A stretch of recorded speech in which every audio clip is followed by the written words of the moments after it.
My boyfriend made $10,000 a month posting my cooking as his own creations, but when I asked him to split the grocery bill, he dumped me for being too broke to match his aesthetic. He thought I would disappear into poverty, but he found out I wasn't broke when he saw me win the $5 million grand prize on live TV. It started with a receipt, not a metaphor. A literal, physical slip of paper from Whole Foods that was longer than my forearm. I remember staring at the total. $487.12. I was standing in the kitchen of our cramped one-bedroom apartment in Brooklyn. The counter was covered in flour, eggshells, and the wreckage of a 3-hour prep session. Julian was in the living room setting up his ring light. "Babe, the lighting is perfect right now, bring the tagliatelle," he shouted. He didn't ask if I was tired. He didn't ask if my feet hurt after an 8-hour shift at the catering hall before coming home to cook his content. He just wanted the pasta. I walked into the living room. I didn't bring the pasta. I brought the receipt. "Julian," I said. My voice was quiet. "We need to talk about this." He looked up from his phone. He was editing a photo of the sourdough bread I'd baked yesterday. He'd captioned it, "Nothing beats the therapy of kneading your own dough. #hustle #chef life." He hadn't touched dough in his life. He touched screens. "Talk about what?" "The light is fading, Maya." "The groceries," I said. I held out the slip. "This trip cost nearly $500. The Wagyu beef you wanted. The imported truffle oil. The saffron." "Julian, my card got declined first. I had to transfer money from my emergency savings just to pay for your content." He finally looked at me. Not with concern. With annoyance. Like I was a fly buzzing near his masterpiece. And I need you to split this with me. Or at least pay for the ingredients if you're going to monetize the photos. You made 10 grand last month on brand deals. I made 3 grand working the line. I can't fund your lifestyle anymore." Julian sighed. It was a long theatrical sigh. He stood up, running a hand through his perfectly styled hair.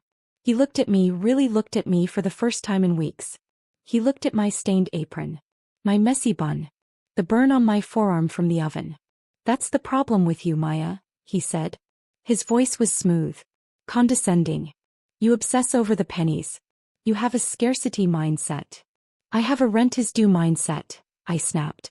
"I'm building an empire here," he said, gesturing to the apartment filled with my food. "This is art. This is aesthetic. If you can't see the vision, maybe you're not meant to be part of it." "I'm the one cooking the vision, Julian." He laughed. A cold, short sound. "You're line cook, Maya. You follow recipes. I create the brand. Anyone can cook pasta.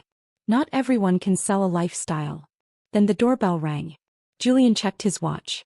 "Oh, that's my ride." "Ride? We're supposed to eat dinner.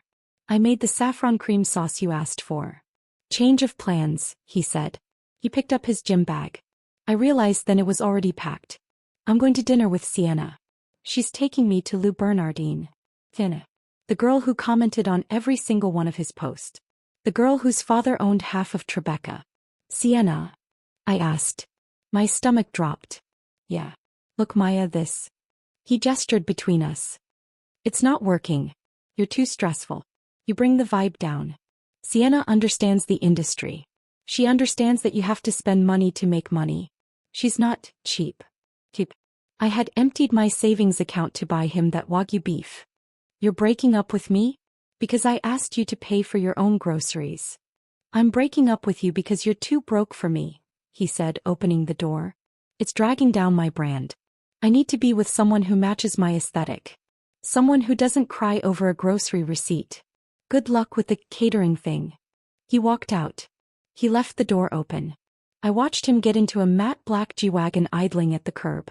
Sienna was driving. She looked up, saw me in the doorway and smirked. I stood there. Alone. $400 of Wagyu beef sitting on the counter, slowly going to room temperature. I didn't cry. Not yet. I walked over to the counter. I picked up the beef. I picked up the saffron. I cooked it. I cooked the best meal of my life. I ate it alone in the dark, sitting on the floor. And while I ate, I made a plan. The next 2 weeks were a blur of humiliation. Julian didn't just leave, he erased me. He blocked me on Instagram, TikTok, and Twitter. But I had a burner account. I watched. We all watch. It's human nature to pick at the scab. He moved into Sienna's penthouse immediately. His stories shifted from our cozy, rustic aesthetic to sleek, modern luxury. Marble countertops. Floor-to-ceiling windows. And the captions. The captions were the worst part. Finally found a kitchen that matches my ambition. #level up, #no dead weight. Surround yourself with people who invest in you, not people who invoice you. #power couple. He was rewriting history in real time. In his narrative, I was the anchor dragging him down. He was the genius who had finally cut loose. But here was the thing. The food quality in his posts dropped. Easily. He posted a homemade risotto a week later. It was clearly takeout plated on expensive china. I could tell by the congealed texture of the sauce. He filtered it to death, but you can't filter flavor. Looks dry, I whispered to my phone. I was currently sleeping on my sister's couch in Queens. I had $74 in my checking account. Maya, you have to stop looking at it, my sister Sarah said. She tossed a pillow at my head. He's a parasite. You're better off. He owes me $3,000 for rent and groceries, I said. And he stole my recipe book. That was the kicker. When he packed his bag, he'd taken the leather-bound notebook where I drafted my ideas. Years of flavor combinations. My grandmother's secret techniques. My experiments. Sue him, Sarah said. With what money? He's with Sienna. Her dad probably has lawyers on retainer just to fight parking tickets. I went to my catering job the next day. It was grueling work. Rubber chicken. Overcooked green beans. 600 plates for a corporate seminar on synergy. I was in the back chopping onions. 50 pounds of onions. My eyes were stinging, my back was aching. The head chef, a guy named Marco who yelled more than he cooked, stormed in. Why? Stop crying over the onions and look at this. He shoved a tablet in my face. It was a casting call. The Chef's Table Challenge. Live the biggest cooking competition in history. Winner takes $5 million and a partnership with the Aurora Restaurant Group. We are looking for the unseen talent.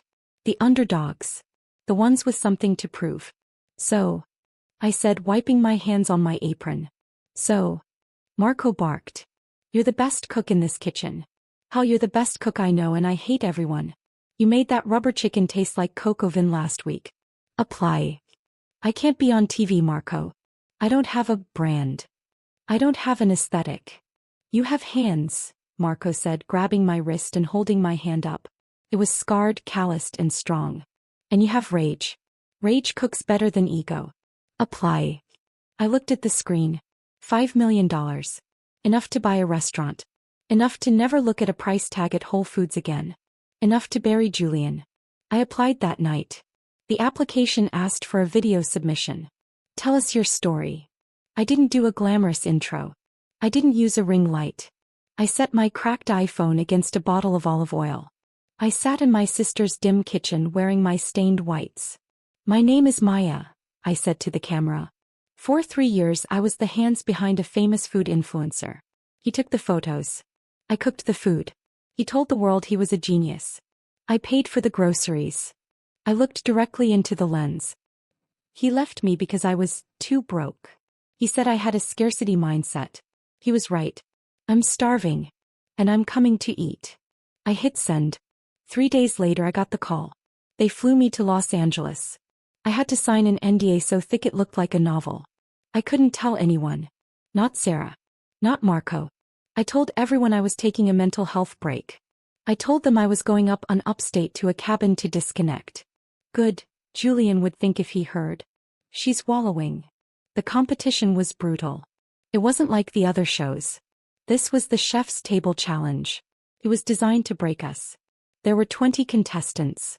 Executive chefs from Michelin star restaurants. Private chefs for celebrities. And me. The catering line cook from Queens. In the first round, a guy named Jean-Pierre who wore a scarf in the kitchen, looked at my station. Catering, he sneered. Try not to make everything taste like a wedding buffet, darling. The challenge was elevation. Take a cheap ingredient and make it priceless. I got potatoes. Jean-Pierre made a potato foam with truffle dust. It was pretentious. It was airy. It had no soul. I made a potato pave. Thinly sliced layers, pressed for hours, fried in duck fat until they were golden bricks of crisp perfection, served with a simple garlic confit emulsion. When the judges tasted Jean-Pierre's foam, they nodded politely. Technically proficient. When they tasted my pave, the lead judge, Gordon Ramsay-level terrifying, a woman named Chef Eleanor Vance, stopped. She closed her eyes. The room went silent. "This," she said, opening her eyes and staring right at me. "This tastes like hunger. This tastes like someone who knows the value of a single potato." I survived the first round. Then the second. Then the 10th. I was in a blackout bubble. No phone. No internet. I had no idea what was happening in the outside world. But inside the bubble I was sharpening. Every challenge chipped away my insecurity. I stopped cooking to please a boyfriend. I started cooking to kill. I cooked with aggression. I cooked with precision. Meanwhile, back in the real world, which I would only learn about later, Julian was spiraling. Without me, his content was dying. He tried to hire a private chef to replicate my style, but he was too cheap to pay them properly, so they quit. He tried to pivot to lifestyle vlogging, but his audience followed him for the food. He started reposting old photos. Photos I had taken. Then he got desperate. He announced a cookbook. The Plated Palate, My Soul on a Dish. He launched the pre-order campaign. The cover featured a dish I had created for his birthday 2 years ago. A braised lamb shank with pomegranate glaze. He was selling my recipes. The ones he stole from my notebook.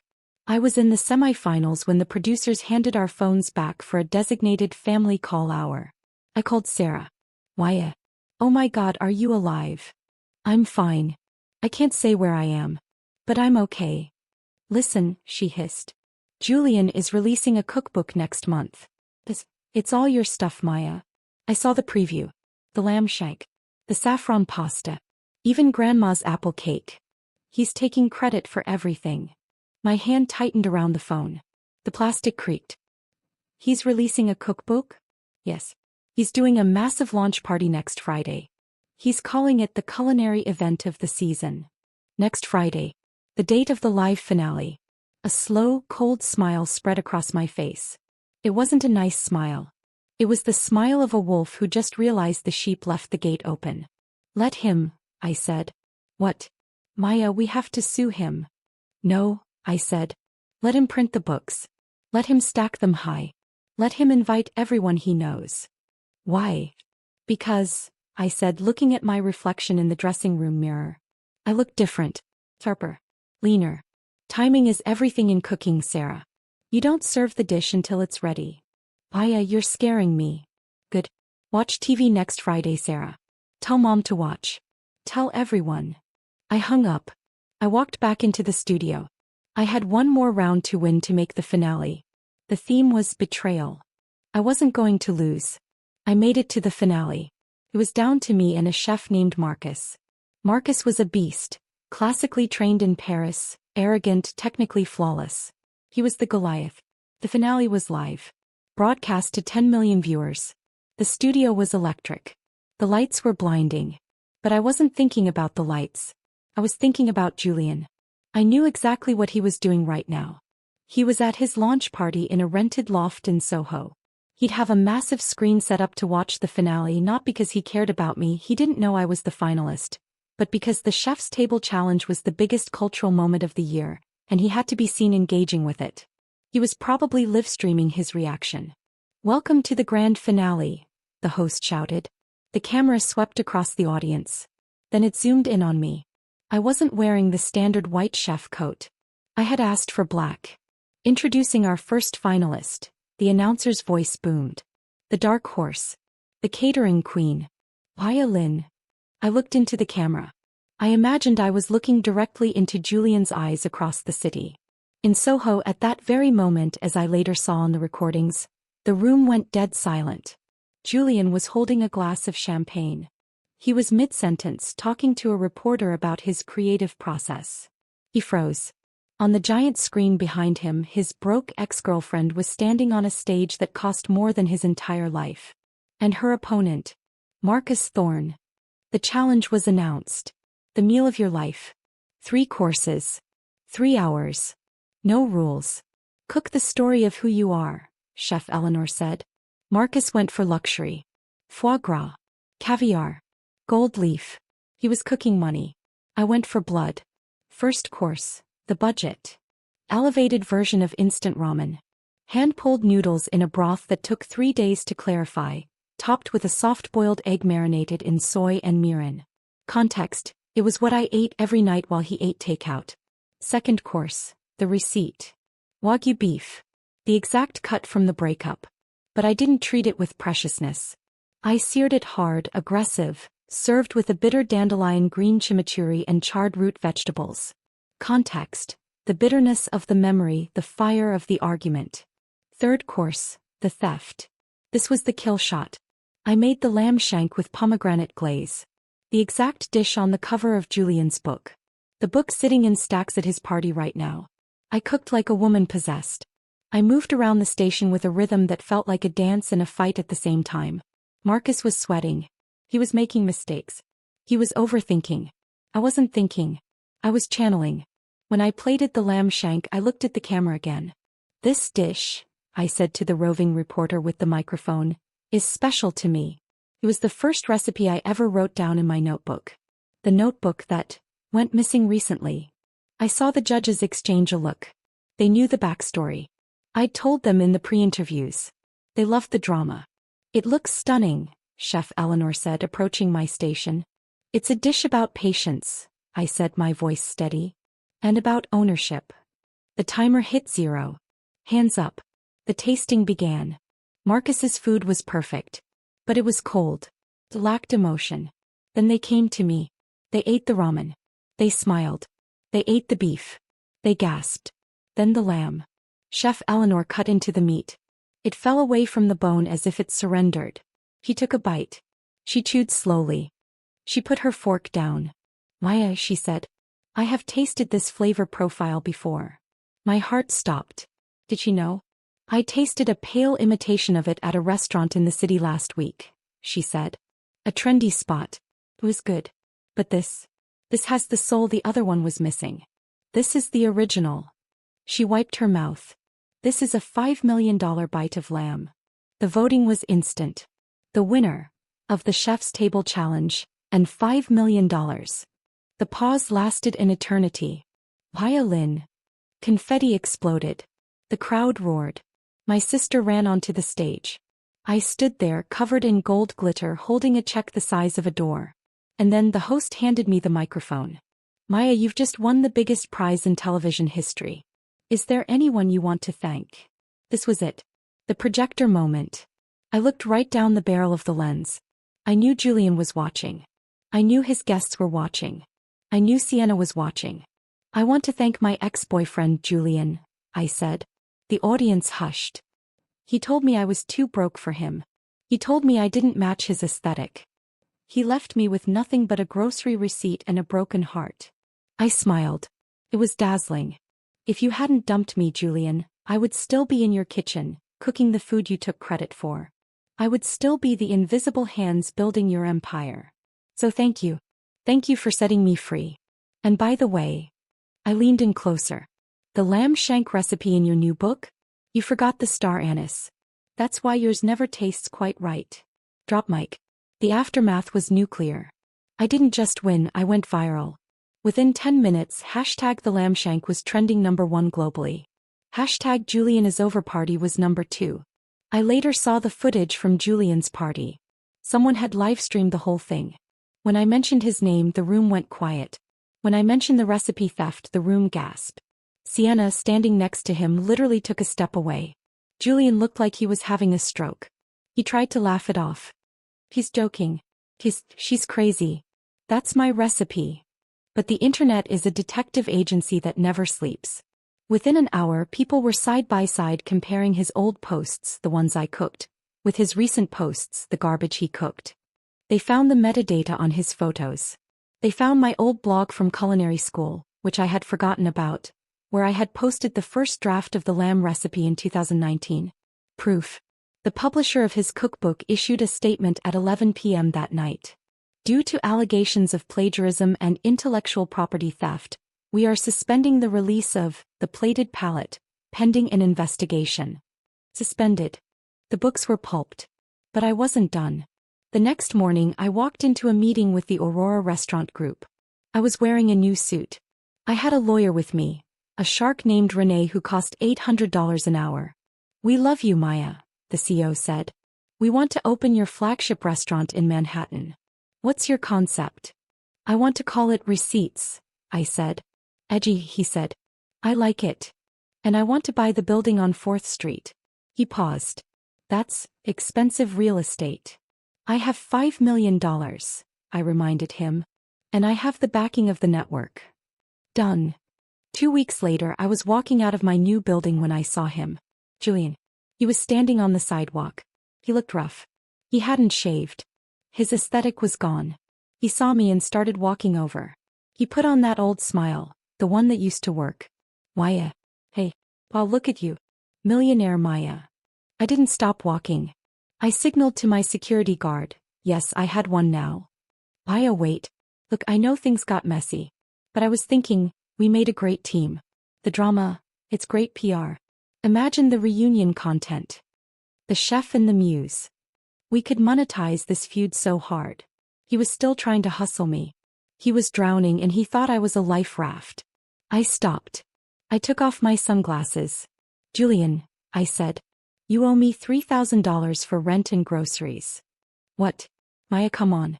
You have $5 million. Are you really still counting pennies?" "It's not about the money," I said. "It's about the debt." I pulled a folded piece of paper from my bag. It was a photocopy of the Whole Foods receipt. "My lawyer sent you a cease and desist for the copyright infringement on the recipes. We're seeking damages. Every penny you made off my food, we're taking it." "You can't do that. I'm broke. Sienna kicked me out.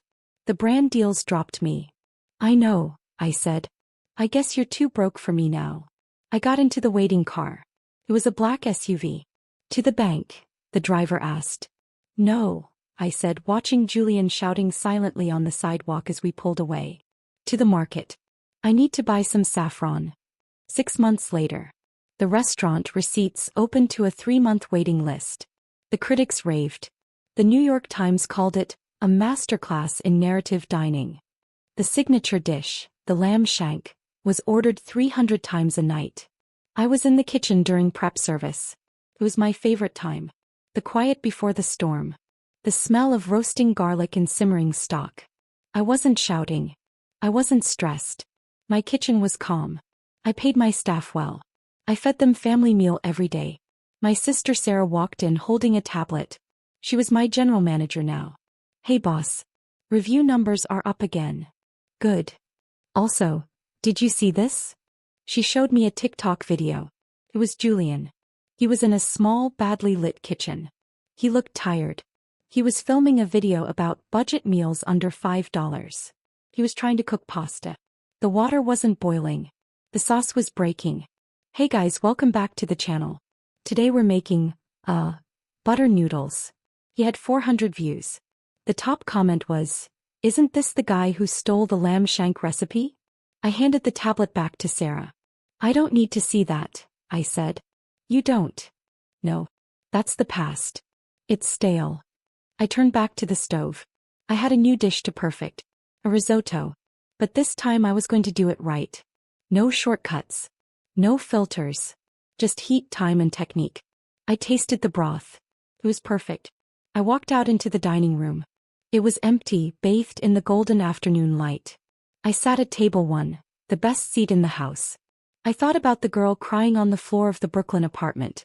The girl who thought her life was over because a man with a ring light told her she was worthless. I wished I could go back and tell her. "He's wrong. You're not broke. You're just preheating." I took a sip of water. I checked my phone. A notification from the bank. Deposit. $125,000 quarterly dividend. I smiled. I wasn't just a chef anymore. I was an owner. I was a creator. And I never, ever let anyone else hold the receipt. Service in 5. Marco shouted from the back. Yes, I hired Marco. He still yelled, but now he yelled with respect. "Heard." I shouted back. I stood up, tied my apron tight, and walked back into the fire. I was exactly where I belonged. That night the service was flawless. But the real victory wasn't the money. It wasn't the fame. It wasn't even seeing Julian reduced to boiling sad noodles on the internet. It happened around 9 p.m. I was doing a table touch, greeting guests. I walked up to table 4. There was a young couple there. Maybe 22. They looked nervous. They were sharing the lamb shank because they probably couldn't afford 2 entrees. I recognized the look. They were counting the cost in their heads, hoping the tax didn't push them over the limit. "How is everything?" I asked. The girl looked up. Her eyes went wide. "Oh my God. Chef Maya." "Hi," I said. It's amazing," the boy said. "We saved up for 3 months to come here for our anniversary." 3 months. I looked at their table. They had wiped the plate clean. "Happy anniversary," I said. I signaled the waiter. "Comp their meal," I whispered. "And bring them the dessert tasting menu." "On me." The waiter nodded. I turned back to the couple. "Tonight is on the house." The girl's hands flew to her mouth. "What? No, we can't, that's too much." "It's not," I said. "I know what it's like to count the cost. Tonight don't count. Just eat." She started to cry. "Just a little." "Thank you," she whispered. "You have no idea." "I do," I said. "I really do." I walked back to the kitchen feeling lighter than I had in years. Money doesn't buy happiness. Everyone says that. But they're wrong. Money buys freedom. It buys the ability to be generous. It buys the power to say no to the people who hurt you and yes to the people who need a break. Julian wanted money to buy status. He wanted to buy a separation from ordinary people. I wanted money so I could feed them. That was the difference. That was why he lost. And that was why I won. I stood at the pass watching the plates go out. Beautiful, honest food. My phone buzzed in my pocket. A text from Sienna. "Hey Maya. I know we didn't get along, but I just wanted to say, I dumped him. And, do you need a front of house manager? I have a lot of connections." I laughed. Real belly laugh. I typed back, "We're fully staffed. But thanks for the ride." I blocked her. Then I put my phone away. "Order in," the expo called out. 2 lamb shanks, 1 pave, 1 risotto. "Yes, chef," the kitchen roared back. I picked up my knife. The steel felt cool and solid in my hand. I wasn't the broke girlfriend. I wasn't the victim. I was the chef. And dinner was served.